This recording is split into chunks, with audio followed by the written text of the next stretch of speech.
Okay, there we go. We are recording. Hello, welcome. Hang on, I'm going to do that again. I just bashed my elbow on the table. This mic's going to pick it all up, innit? Let's try again. Hello, welcome to episode 385 of the Self-Help Podcast with me, Ed Lamb, and my good pal, Sean Orford. How are you doing, Sean? I'm doing very well. I had a little bit, and they tell me it's going to keep coming. I had a couple of days where I had what they call long COVID, and my chest decided to go off for a walk again. Yeah, is that not much fun? And that's really strange, really strange. But it's that, and it's like a sense of fatigue that comes with it. And you're trying to kind of keep going and keep it up. And everyone that knows these things, all the doctors and things, are saying, "Oh yeah, it could be like that for at least a year." Yeah. Oh great, thank you. And it seems like every week there's at least one day when there's some symptoms there. So, and I guess that's the reality of COVID and living with it. So, well, yeah, I mean, we're all learning the hard way here. What, are you getting out of puff going upstairs or anything like that as well? Or are you generally all right getting around? No, it's the dry cough. But the only way I can describe it is that the whole lining of my lungs sort of goes, and it is kind of irritated. So I can kind of breathe in and suddenly I'm coughing. So, I mean, I can breathe okay. Whereas when I had a weekend when it was hard to breathe. I can breathe all right, but it's just very irritable. But like I say, it's the fatigue that is the one that's like, Not much fun, is it? No. But we'll get there. We've been struck indirectly. We've been struck this week. So William, his class at school, there was a positive case in there. Again, no one knows who it was. We're looking around in the WhatsApp group, wondering who it might be. But yeah, so that's 2 weeks. Well, it's 2 weeks self-isolation for little 8-year-old, bless him. So he's got to stay indoors. So he's fine. He's actually just through the door behind watching a bit of YouTube. So he's doing all right, to be fair. Could be a lot worse. But the rest of you don't have to isolate as well. That's no? Yeah, no, I mean, no, we don't. So Bethan's teacher, she's off to school, and little Jacob goes to the infant school still. So yeah, life continues. I'm doing a bit of homeschooling here and there, and actually, it's quite interesting that the homeschooling stuff. There's some online system called Google Classroom, which every kid gets to log in, and the teacher can upload PDFs and resources to, and then you can, when you've done it, you can upload it back to her so she can check it through. So there's a chat facility in there, so you can say hello to your mates and all that. Yeah, that's good. It's pretty cool. Yeah, a lot of work actually. I mean, I did it. I must have done about 2 or 3 hours with him yesterday. On his maths and his English and all that, and a bit of history. It's fair play, man. Hats off to the teachers. And is it coming back to you when you're doing this stuff, or are you having to scratch your head and think, "I've forgotten how to do that"? Is it still there? Yes, I mean, I'm pretty good at maths, thankfully. I can do that stuff all right, but some of the English stuff, like apostrophes that he's already doing now, I'm just guessing. Stick it there. Yeah.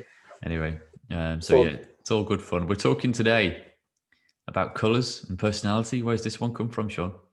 I just wanted to expand a bit on what the kind of things we've been looking at people in COVID and lockdown. I'm very aware of the monkey in people's heads going off and doing stuff. And I've been doing quite a lot of couples work, and I was thinking about the sheets that I use with people, where I get them to look at the different facets of their life.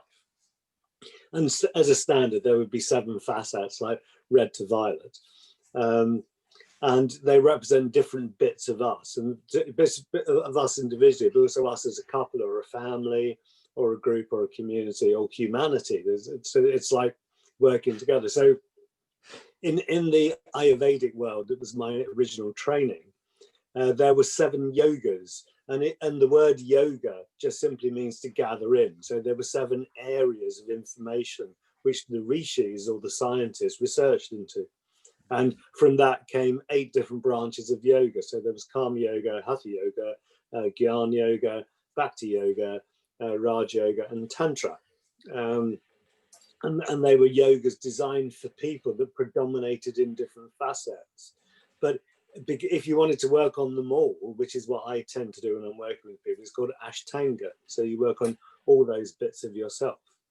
So this represents something that it's quite a long, it's nearly 3,000 words blog, but it asks you questions as self-audit for each of these areas to just kind of look at and check yourself out. And maybe there's bits of stuff that you need to work on, because we're under the pressure of being in an intense position. I mean, you're in there with William, and there must be times when you get frustrated because you want to do something and you can't.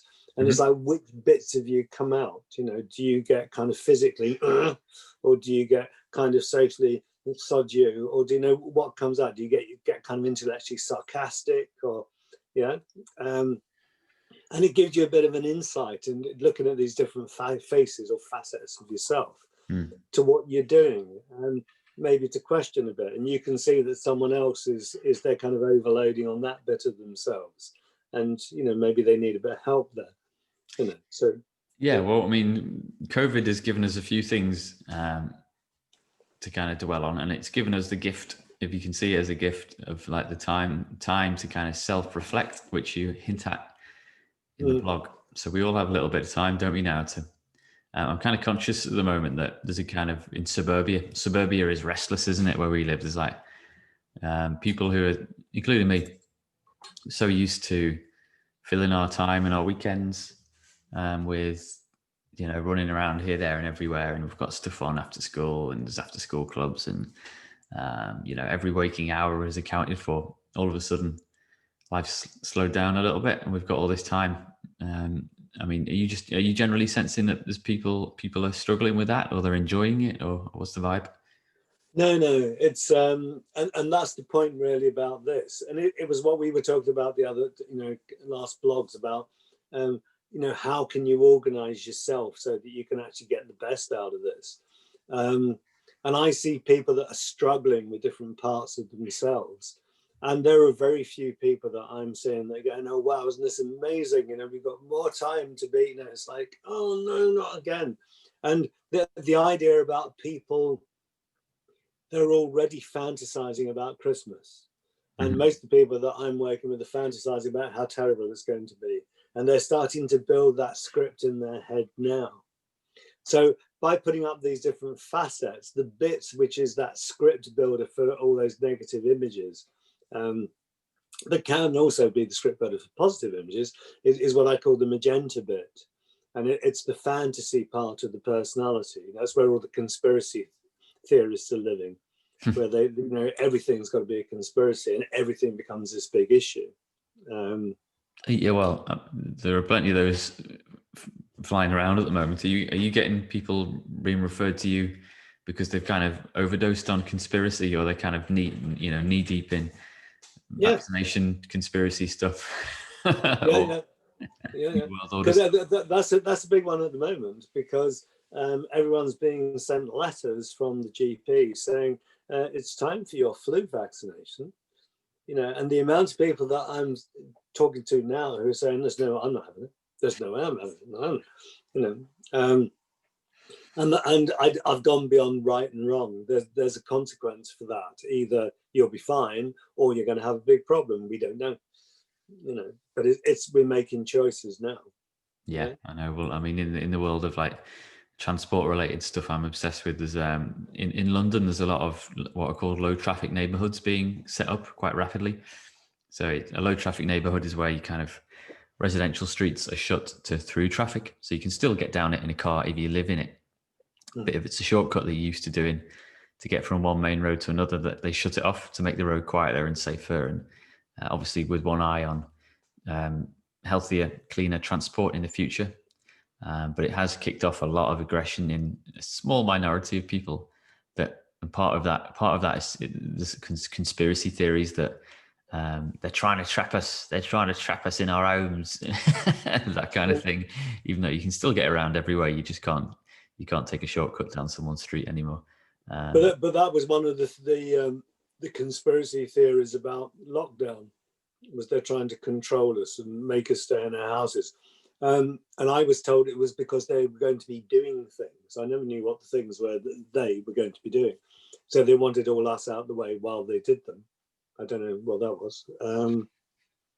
And it's like the whole kind of mask thing, you know, being forced to make a mask, to wear a mask, is that you're being controlled and you're being conditioned into being controlled. So once they get the mask on you, then it's always them, they will do whatever they're going to do next. And so it builds up. Yeah. Yeah. And it could be that it's completely right and I'm a sucker. But I've seen so many conspiracy. I can remember back in the 60s, there was a group of people, can't remember their name, and their religious leader told them that the world was going to end, but they were going to be taken off by spacemen in a flying saucer, whilst the Earth was cleansed before they came back again. So they all went to the top of a mountain. There were several hundred of them to await the end of the world, and these spaceships to take them off. And they had to come down rather red-faced sort of a week later because the spaceships didn't come and the world didn't end. And I see that kind of stuff going on all the time. I mean, I think that Trump is probably quite a silly person, and he probably does some stupid things. And maybe there are conspiracies around what he does. I don't know. And maybe that's real. You know, it's like all the business at the moment with Manchester and Boris, and you know who's trying to get at who, and all, you know, that kind of stuff. There's a million stories that the mind tells people. You know. I mean, if someone, so getting back to the colours then, and the kind of idea that we all have these different colours. I mean, you've listed them in your blog post: red, orange, yellow, green, blue, indigo, violet, magenta. We all have a little bit of these colours in us, but just to varying degrees. Is that right? Yeah. So someone who's predominantly red, and I always think of it like lights. You know, what the bright lights, what the dim lights. If someone has a very bright red light, they tend to be very physical and body obsessed. And that goes one of two ways. Either they're down the gym and they're looking really svelte and amazing, or they're obsessed with their body and they can't stop sticking stuff in it, and they're getting quite big. Yeah, but their world is focused around their body. Whereas if you go to the orange bit, and what I do is I ask you questions about yourself, check yourself out in these different bits of yourself. So if you go to the orange bit, the obsession is with groups and how I'm seen in the group. And that's the whole kind of social media world and the selfies, and look at me in my undies, aren't I lovely? all that kind of stuff. And then it's like, do I look right? Do I fit? Have I got the right lips? You know, the right clothes? You know, the right eyes? Whatever. And then you get into once you get into that kind of group behavior, the negative side, because there's always a negative side. Positive side is, hey, aren't we all lovely? The negative side is the trolling and you know, people starting to be negative about stuff and about you. I had my first experience of that I've been doing a bit of Facebook stuff recently, sticking stuff out, and I had my first experience of someone who was kind of having a go at me a bit online, and I wasn't biting, it didn't kind of bother me too much. Well, someone said to me, "You're being trolled. That's a troll doing that." And I thought, that's interesting. Hello, troll. Yeah. Wasn't me, was it? No. But it was that kind of accusatory stuff that was going on. Yeah. And I was observing it and realizing how easy it would be to kind of bite and kind of get into it. And then you get into this whole thing that then probably creates two groups. Then you've got the ones that are in favor and the ones that are against whatever the opinion is, and that's when it goes off, and you know, you lose friends, and you know, quite fun. Yeah, well, this red orange stuff, this like self-obsessed image stuff, I've just realized I'm recording this on Zoom, so we've got the video on YouTube. If anyone's listening, you can see us now as well. But there's an option in Zoom in the video section for touch-up appearance. If you click it on, which I've got it on right now, actually, you wouldn't know. I can't click it on and off, I don't think, while we're recording. You mean you don't look like that? Well, no, when you can see it, when you switch it on and off in the settings, you can see the change it makes. So it just flattens out your complexion, and it kind of it makes me, gets rid of some of my wrinkles and the freckles as well, on my complexion. So, Is it going to lift my face? well, I don't know if you've got yours switched on. If you have, then you're in trouble. Yes. Oh my God. That's the best you can do. But on Instagram, there's an explore section. So you've got your home feed where all your friends post their photos, and then there's an explore bit where you can kind of see what the world's up to. And when I click on that on mine, it's just full for some reason of men and women like pouting and showing off, and kind of it's this crazy world of, I don't know, of that red behavior. Would that be right? Well, it's red and orange. I mean, the kind of obsession with the body is the red, but the obsession with the way I'm seen and do I fit and all that kind of stuff is very orange. It's more kind of social grouping. Have you seen like an explosion in that kind of personality trait in the last 5-10 years? Or I think it's been happening. It started off back along when people started to wear designer type clothes with names on. So you had to, if you didn't have that pair of trainers, then I mean you weren't anybody, were you? That kind of thing.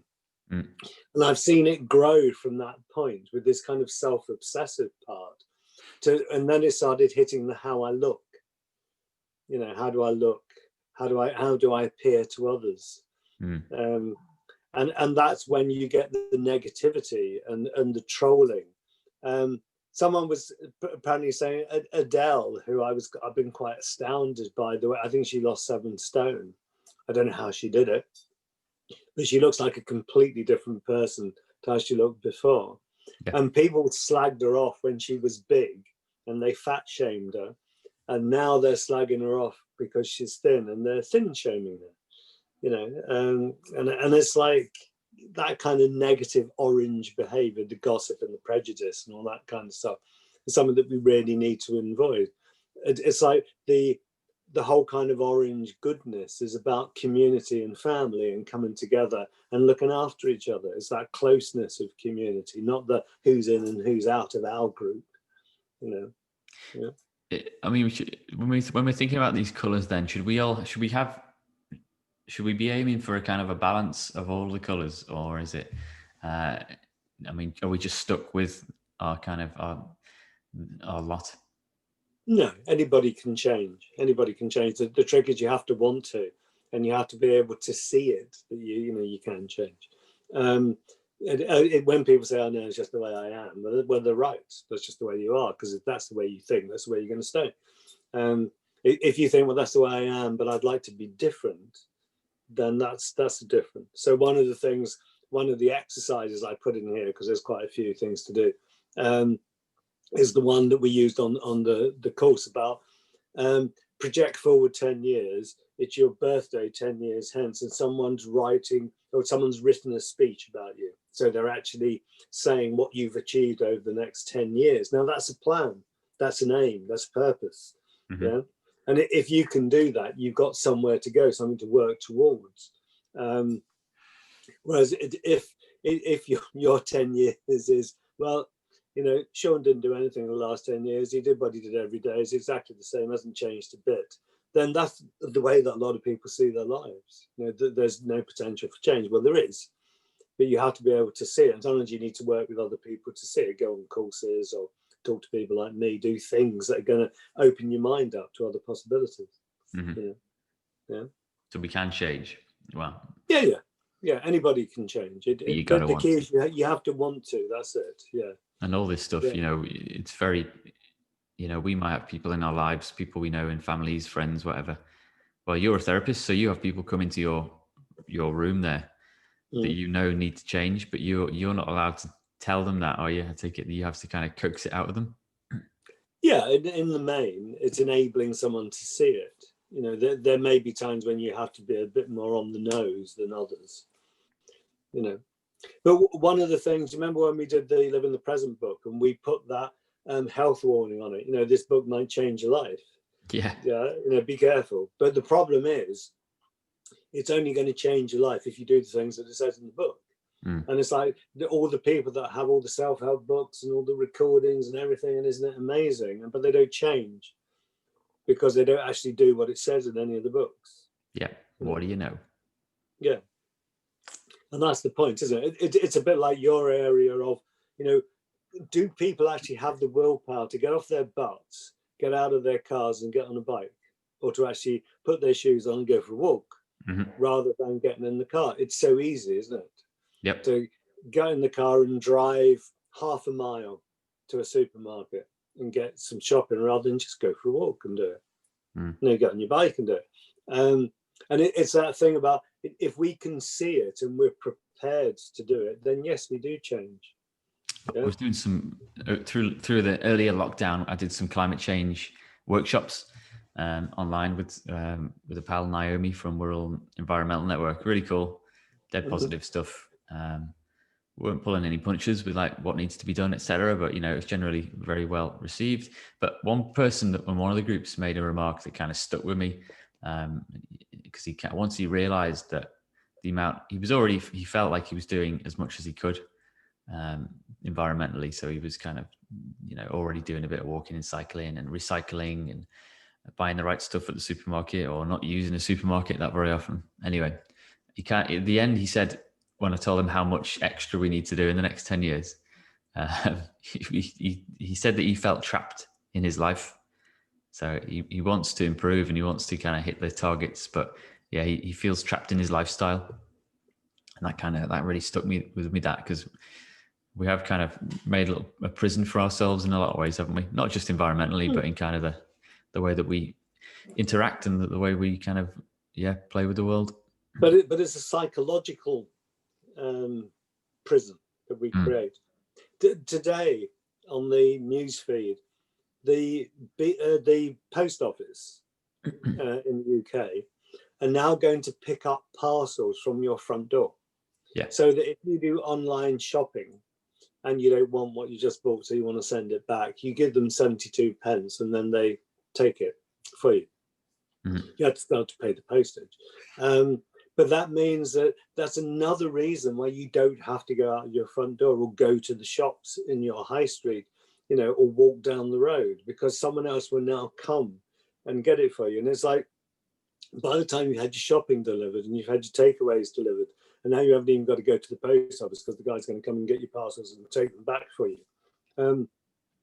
It's like, do we evolve to lose legs? Do we need legs anymore?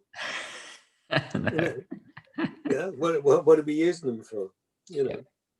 I know it's a strange journey we're on at the moment, but I guess if we can realize that when we have the power to change the direction of certain things, that can be quite enabling, can't it, in itself? But it will take work and effort. But it takes everybody together. There was an article that I read recently about all these people that go on about you need to do something individually. Yeah. Well, actually, if you do something individually, it doesn't have any effect, does it? You could stop using plastic wrappers, but that doesn't stop people using plastic wrappers. And I'm thinking, I don't get this point of view, because if enough people stop using plastic wrappers, then we use less plastic wrappers. Yeah. And the idea that if I start off from the point of view, well, I'm only me, it doesn't make any difference if I don't do that or I don't do that. Yeah. It's crazy. It's crazy. It's so important that all of us have that kind of awareness if we're going to change ourselves and change the environment that we live in. We've got to go for it, man. But like I say, planet Earth is pushing back at the moment a little bit, isn't it? And it's kind of putting us in our place. So I guess in everyday life, sometimes things push back, and the kind of reality of what we do and the decisions we make come back to get us at some point, don't they, generally? But it's the thing that I say in any of these areas of these different coloured facets, it's like in each of those areas you can experience pain. So it can be kind of mental pain, emotional pain, physical pain, social pain, whatever. But pain is the motive force that makes people change. We could use awareness and actually go through our audits and think, well, I really need to work on that part of myself and do something about it. Or do I wait until things become so painful that I haven't got any choices? Yeah.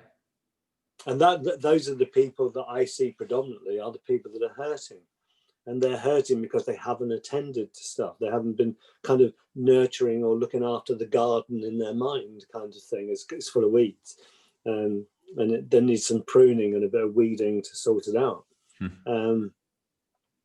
But it's only when it's the pain. And it's like, why do we have to do that? It's a human instinct, I guess, but we don't have to do that. Yeah. Fascinating. And but people can act surprised, can't they? It's like, you can say, if we don't stop using fossil fuels the way that we are, then the carbon dioxide in the air is going to kill us. And people go, it's only me going down the shop in the car. Come on. Yeah. Until you get to the point where there's that much carbon dioxide in the atmosphere, you can't breathe. And then it's like, oh my God. Yeah. The amount of times I've worked with people who have, say, smoked cigarettes, and they've known all their life that if you smoke cigarettes, that it's going to do something to your body. And they have avoided stopping, they've had opportunities to do all kinds of stuff. And suddenly they get told that they've got cancer, right? And at that point, they'll say to me, I want to stop now. And actually, usually it's too late. Mm-hmm. Yeah. And that's one of the things. It's like, if the universe, the environment whispers at us, you need to stop doing that. If you listen and you act with awareness, you change it. But how loud does that message have to get before you'll attend to it? And the messages are getting louder at the moment. Yeah. I know. And well, when we're in lockdown, they're louder for us individually. Yeah. Yeah, it's psychological stuff, isn't it, man? Yeah, I mean, we know what to do. We just gotta in life. Like if you smoke, if you're a chain smoker, you know what to do. You've just got to have the mental energy to overcome. And it's hard. I'm sure. I used to smoke a little bit, but never enough to kind of have any trouble giving up. But yeah, there are habits that I have that are damaging to planet Earth that I still continue. I'm surrounded by plastic, and there's a bin full through that door over there. So, and still I persist. So what is it, man? And I'm supposed to be at the forefront of all this stuff. So, it's hard, isn't it? Yeah, but it's the kind of thing where let's say we all went to a particular supermarket, yeah, and we got all their stuff, and then we took out all the plastic that they gave us with the packing and everything else, and we took it all back and dumped it on their doorstep. I wonder how long it would take for them if everybody in the country did that to the supermarket. I wonder how long it would take them before they started using paper packaging rather than plastic. Mm-hmm. Yeah. And it's like, life is full of consequences. If there's no consequence to using plastic to wrap stuff in, I mean, we get avocados. Now, whether or not you should eat avocados, even that is an interesting environmental question. But the avocados that come in, not only do they come in a plastic holder, which is like a clamshell, but that plastic clamshell is inside a plastic bag. Yeah, which is sealed. I mean, how on earth can you justify any of that? Yeah, and I guess they justify it because they want the food to be pristine and they don't want it to be bruised, or so they want it to come to you perfect. Yeah, well, we want it perfect. They've probably got some market trial that shows that people are more likely to buy it and pick it up if it's in perfect shape. And I love going to street markets in France, if we're ever allowed to go to France again, because you'll get things like peppers that are all kind of shapes. They're not perfect peppers. They're kind of real peppers. And when you go into our supermarkets, everything has to be perfect. It's not like kind of real food. Hello. Yeah? Carrots aren't all perfect. Well, and we all look, well, I look perfect thanks to Zoom, but am I perfect on the inside? Maybe not, man. I'm crying myself to sleep every night. Looks can be deceiving, can't they? Yes, because I'm a Greek god. That's why.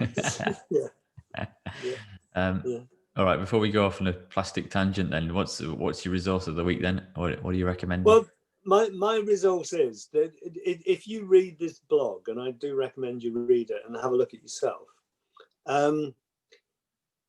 if it interests you, You could read more books that I write. That would be good.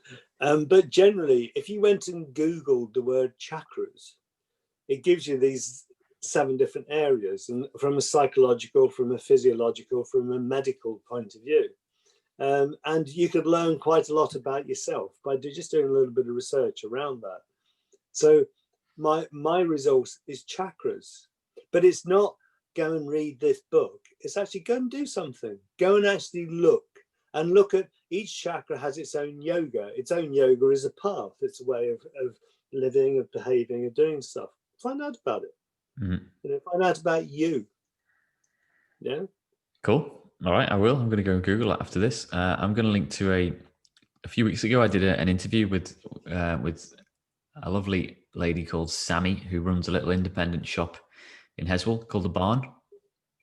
Right. And yeah, we were just talking about high streets there and kind of, getting local and all that stuff. And it was an interview about her journey from she used to be in the legal world, and then she kind of took the leap into candle making, and then she decided to set up her own little shop.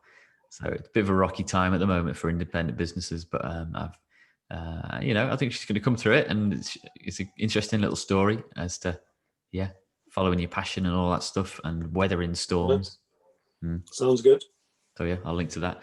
All right, cool, Sean. I'm going to switch off my beautification thing and go back into real life and get all my freckles. Yes. You actually look stunning at the moment, so that's the important. Thank you very much. We're back next week for more. Do get in touch at liveinthepresent.co.uk if you want us to talk about anything in particular. There is a book you can purchase, Live in the Present, which I think we've got a few in stock. Christmas coming and all that. And that's it. Sean, I'll see you next week. Okay. You take care. See you. Everyone. Bye. Bye.